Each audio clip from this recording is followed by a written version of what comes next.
Challenging moments. When I was working in Bristol, I took a group down to New Forest camping for the week. They're all in their teens, and there were two lads there. Particularly challenging as they didn't want to do anything. They didn't really want to come, and they were very, very difficult. And I talked to them and said, look, try and make best of things, but they were quite hostile. Anyway, one evening I'd arranged for we were to play a game, like a war game, in the forest along the river, where each side, two teams, each side has a mallet, and the idea is for one side to get the other mallet. And so you have defenders, you have scouts, you have attackers, and each one of you have 3 lives. And youngsters like playing. We start around about 10 and usually finish around about 1:30. And it's a fun game. And these two said no, not going to get involved. And I said, yep. I said everyone has to participate. That's what we do. Everyone joins in. And they disappeared. And I assumed that they had gone down to the local pub. So I thought, well, I'll just see what time they get back. Anyway, they got back to the camp around about 11:30, 12ish, and we were still playing the game.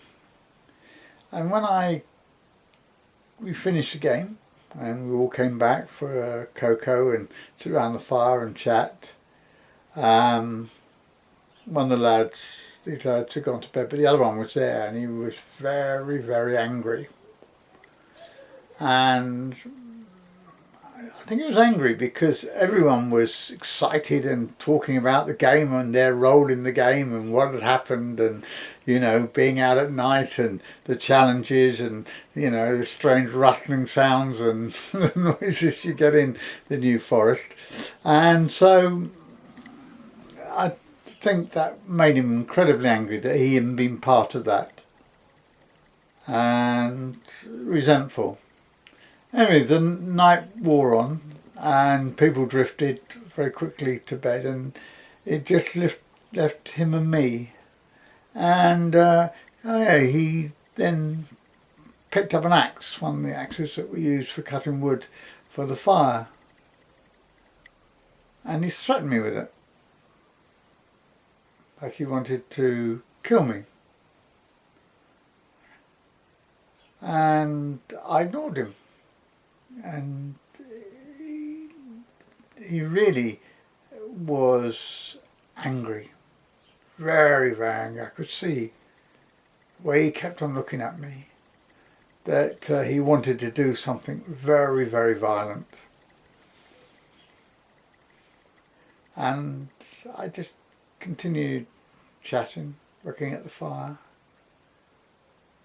And then I went over, I took the axe out of his hand. I said, you don't want to do that. And he looked at me. I said, look, let's go into the minibus and have a talk. So we went into the minibus and we started talking. And suddenly he broke down. He said, I'm going to kill someone. I know I'm going to kill someone. He said, I think I'm going to kill my girlfriend.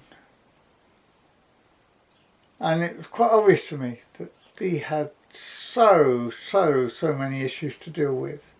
And he was like a walking time bomb. And we worked through, for the next hour, we worked through a whole lot of things and stuff and issues, and a way that he could best start sorting out some of these problems. And the next morning, he was a totally different lad. he joined in, was part of it, and it was such fun to be with. And it makes you realise, that, young people sometimes carry around an awful lot of stuff and they have nowhere where they can get rid of it, where they can put it. And they need help and support. And one of the reasons why youth centres, youth clubs and what have you are just so important. And this idea that's always bothered me, youth leaders are frightened of dealing with older kids. Every youth club, men's playground, art club I have starts at 14 and goes up to 25.